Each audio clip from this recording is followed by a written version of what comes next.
नमस्कार.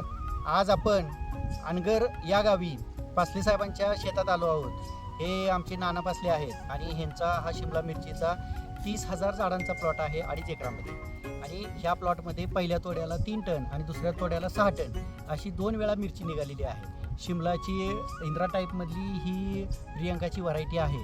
आणि द्राक्षाची बाग काढल्यानंतर त्या स्टेजीवर पहिल्यांदा ही शिमला मिरची केलेली आहे. आणि ॲग्रिकॉसच्या यूट्यूब चॅनलमध्ये पहिल्या व्हिडिओमध्ये तुम्ही बघितलं आहे की ह्याचं आपण माती परीक्षण, पाणी परीक्षण कसं करायचं, काय करायचं, बेसल डोस कसा टाकायचा, ह्या प्लॉटचंच आपण शूटिंग घेतलं होतं आणि तो प्लॉट आता आपण केलेला आहे. पण ह्याच्यात सर्वात महत्त्वाचं जे कारण आहे, जे पासले साहेबांना काल त्यांच्या निदर्शनास आलं आणि त्याच्यामुळं बरंच नुकसान त्यांचं झालेलं आहे. तर मी पासले साहेबांना विनंती करतो की पासले साहेब, नक्की तुम्हाला काय अडचण आली? मला ह्यात अडचण आली, म्हणजे बांधताना थोडा प्रॉब्लेम आला. पहिली बांधणी जरा चुकीची झाली. बांधताना थोड्या फाटा व्यवस्थित बांधलेल्या नसल्यामुळं माल तोडताना आता फाटा तो टाकले. तर साहेबांनी सांगितलेली पद्धत होती ती आमच्या लक्षात आली नाही पहिल्यांदा, कसं बांधायचं, काय बांधायचं. आणि आता त्यांनी दाखवले. आता मी उद्या परत त्या पद्धतीनं बांधून घेतो.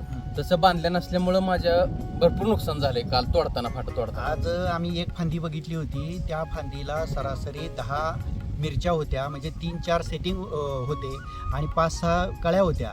आणि सरासरी पासले साहेबांचं असं म्हणणं आहे की ह्या व्हरायटीला ॲग्रिकॉसच्या पॅटर्ननुसार वापरल्यामुळं सरासरी 250-300 ग्रॅमची त्यांची मिरची झाली आहे. आणि त्याच्यानुसार जर बघितलं तर एक फांदी त्यांची सरासरी तुमची नाही म्हटलं तरी 3-4 किलोची फांदी होत होती.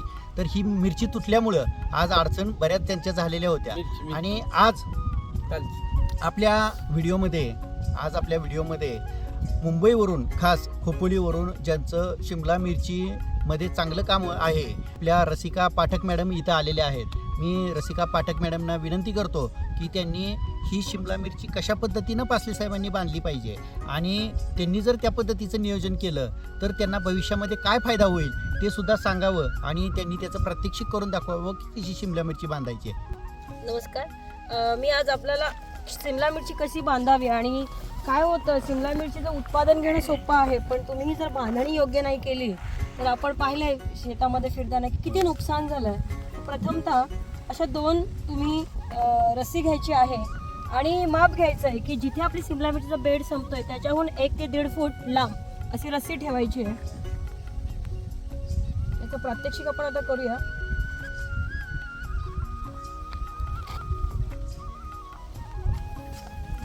याची जी बुंध्याजवळची जी फूट आहे ती प्रथम आपल्याला काढायची आहे.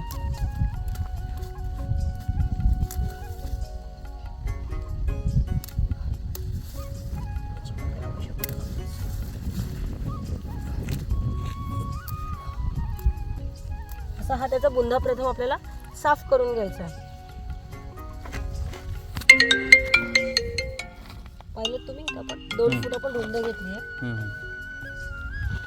बुंध्याजवळ बुंध्याला इजा होणार नाही अशा पद्धतीने एक छोटीशी गाठ बांधून घ्यायची. कारण बुंध्याला जर आपण जास्त कडक बांधलं तर बुंधा क्रॅक व्हायची शक्यता असते आणि तिथे जर बुंध्यातच तर झाड गेलं तर पुढे काहीच करू शकत नाही.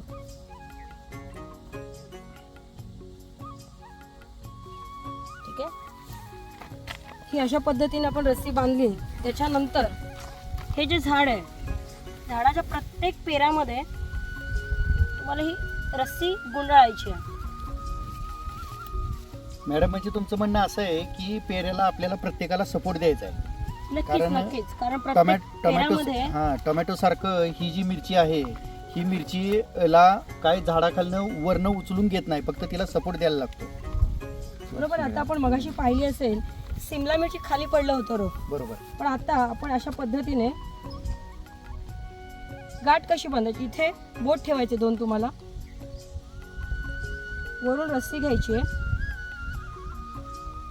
बघा, आता जर मी लूज सोडली तर हे झाड खाली कोसळणार आहे. ज्या पद्धतीने झाडाची वाढ होईल त्या पद्धतीने वरती करत गुंडाळातील आपल्याला अशी बांधून घ्यायची आहे. म्हणजे ही टाईट होतंय आणि परत आपल्याला एवढी रस्सी सापडते. सर पहा ना, याच्यामध्ये जर झाडाची आता वाढ होणार आहे. आता हे 60-65 दिवसाचा रोप आहे आपला. जेव्हा झाड वाढेल त्यावेळेला आपल्याला रस्सी लूज करायची आहे. पुन्हा त्या झाडाला प्रत्येक फाट्याला गुंडाळा करत पुन्हा वर घेऊन ही रस्सी तुम्हाला टाईट करायची. त्याचप्रमाणे इथली जी दुसरी रस्सी असेल या दुसऱ्या बुंद्यात येईल.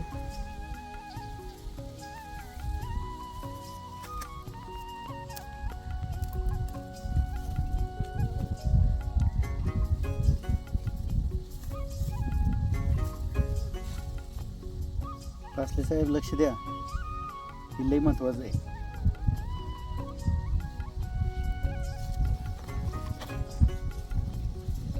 ही पलीकडचं पलीकडे घ्या, पलीकडे घ्या.